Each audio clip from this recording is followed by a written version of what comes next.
आज की खबरों की बुलेटिन में आपका स्वागत है। मैं हूं आकाश आपके साथ। नमस्कार, आप देख रहे हैं विमर्श न्यूज। मैं हूं आकाश आपके साथ। आज की खबरों की बुलेटिन में आपका स्वागत है। के पाठक को केंद्र भेज दिए जाने से शैक्षणिक सुधारों को झटका लगा है। विभाग का प्रमुख होने के नाते के पाठक ने संवैधानिक संकट पैदा कर दिया था। अधिकारी पर कोई सुधार निर्भर हो तो यह संभावना हो जाती है कि अधिकारी अपने निर्णय में सनक शामिल कर देते हैं। प्रधानमंत्री कल बिहार के औरंगाबाद और बेगूसराय आएंगे। केंद्र के अनेकों सौगात लिए आएंगे। पहले से 3 अमृत भारत एक्सप्रेस की घोषणा हो चुकी है। आज की खबरों में एक विशेष खबर, प्रियंका गांधी की रायबरेली से चुनाव लड़ने की खबर आई है। पटना में नागरिकों ने पत्रकारिता के बारे में अपनी चिंता जाहिर की। पत्रकारिता में कॉरपोरेट असर बढ़ रहा है। इस मौके पर पटना में एक प्रोटेस्ट मार्च आयोजित किया गया। 2 मार्च को 3 ट्रेनों का शुभारंभ करेंगे पीएम नरेंद्र मोदी। प्रधानमंत्री नरेंद्र मोदी 2 मार्च को बिहार दौरे पर रहेंगे। बेगूसराय में वे जनसभा को संबोधित करेंगे।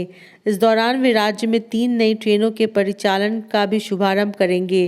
राजधानी पटना से उत्तर बिहार होकर मिथिलांचल तक जाने वाली नई train Danapur Jogbani Danapur mail express Muzaffarpur junction होकर गुजरेगी।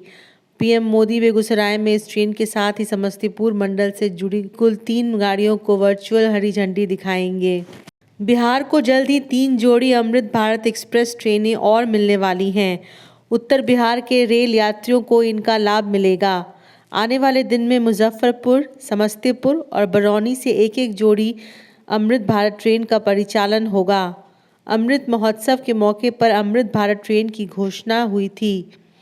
फिलहाल फैक्ट्री में 25 जोड़ी ट्रेन बनकर तैयार हैं। पूर्व मध्य रेलवे मुख्यालय के एक अधिकारी के मुताबिक जल्द ही अलग अलग रेल मंडलों को नवनिर्मित अमृत भारत ट्रेन दी जाएगी। इसको लेकर कागजी प्रक्रिया शुरू हो गई है। कांग्रेस की पूर्व राष्ट्रीय अध्यक्ष सोनिया गांधी अब राजस्थान से राज्यसभा का रुख कर चुकी हैं। इसके बाद से ही रायबरेली सीट को लेकर अब पोस्टरबाजी का दौर शुरू हो गया है। हालांकि अब तक कांग्रेस ने पत्ते नहीं खोले हैं, लेकिन अटकलें तेज हैं कि राष्ट्रीय महासचिव प्रियंका गांधी वाड्रा इस घर से चुनावी डेब्यू कर सकती हैं। पार्टी ने अब तक यहां उम्मीदवार के नाम का ऐलान नहीं किया है। वहीं अमेठी को लेकर भी स्थिति साफ नहीं है। प्रदेश कांग्रेस के अध्यक्ष अजय राय बताते हैं, इस बात में कोई शक नहीं है कि कैडर और पार्टी कार्यकर्ताओं की भावनाएं भी इसी तरह की हैं। अगर हमारी नेता यहां से लड़ने का फैसला करती हैं तो हम उनके साथ खड़े हैं। बिहार के विश्वविद्यालयों और कॉलेजों में पठन पाठन, परीक्षा और सत्र सुधार के सवाल पर राजभवन और शिक्षा विभाग आमने सामने आ गए हैं। के पाठक के आदेश पर राज्य के सभी कुलपतियों और विश्वविद्यालयों के पदाधिकारियों का वेतन रोक दिया गया है। यही नहीं, उनके खातों के संचालन पर भी रोक लगा दी गई है। राज्यपाल RV आर्लेकर ने 3 मार्च को सभी कुलपतियों की बैठक बुलाई है। भाजपा नेता और पूर्व डिप्टी CM सुशील मोदी इस मामले को लेकर गंभीर हैं। उन्होंने शिक्षा मंत्री से इस मामले में प्रभावी हस्तक्षेप की मांग की है। बिहार के मुख्यमंत्री नीतीश कुमार 73 साल के हो गए हैं। आज उनका जन्मदिन मनाया जा रहा है। सत्ता पक्ष के साथ साथ विपक्ष के नेता भी उन्हें बधाई दे रहे हैं। राजद ने जन्मदिन के तोहफे के रूप में नीतीश कुमार को खुला ऑफर दिया है। प्रवक्ता भाई वीरेंद्र ने कहा है कि गलत संगत में है, बर्बाद कर देगा। पूर्व CM और लालू प्रसाद यादव की पत्नी राबड़ी देवी ने भी नीतीश कुमार को जन्मदिन की शुभकामनाएं दी। बताते चले कि महागठबंधन से अलग होने के बाद भी राजद नेता नीतीश कुमार पर खुला प्रहार करने से बचते हैं। इशारों में कटाक्ष और तंज चलता है, लेकिन बार बार नीतीश कुमार को अपनी तरफ बुलाते भी रहते हैं। लालू प्रसाद यादव खुद ये कह चुके हैं कि नीतीश के लिए राजद के दरवाजे खुले हैं। 2024-25 में बिजली दर 2% कम करके देना होगा। बिजली नियामक आयोग के सामने बिजली कंपनियों ने बिजली दरों में 3% इजाफा करने की मांग की थी। इसके बाद नियामक आयोग जन सुनवाई कर रहा था और अंतिम तौर पर शुक्रवार को फैसला आ गया कि अप्रैल महीने से बिजली उपभोक्ता को कम दर से बिल देना होगा। जानते हैं कि नीतीश कुमार की सरकार के कार्यकाल में बिजली दर पुराने के मुकाबले बढ़कर कम से कम 200% ज़्यादा देना पड़ रहा है।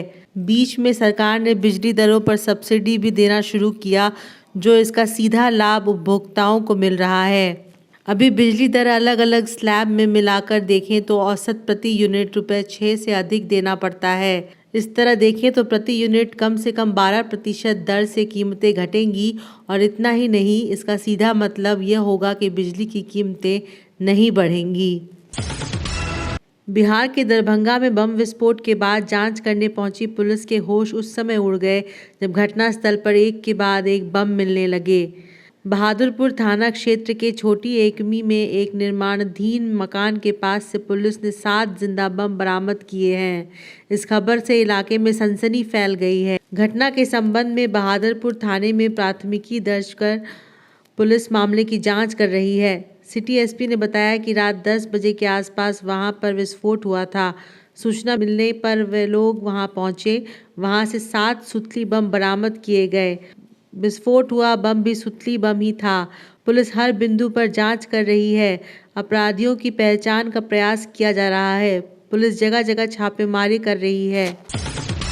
वो अपनी राजनीति के हिसाब से वो न्यूज़ सेट करते हैं और न्यूज़ बनाकर पब्लिक तक पहुंचाते हैं, और जिस कारण सही न्यूज़ आम जनता तक नहीं पहुंच पा रही है। और इस कारण हमारे जो रिपोर्टर्स हैं जो उन्हें भी बहुत सारी परेशानियों का सामना करना पड़ रहा है, क्योंकि उन्हें समझ नहीं आ रहा कि मुझे करना क्या चाहिए। वो क्या करें। वो जो हमारे इर्द गिर्द जो घटनाएं घट रही हैं वो उसे दे, या फिर उनके जरिए जो बनाया गया न्यूज़ है वो उन्हें प्रेजेंट करें।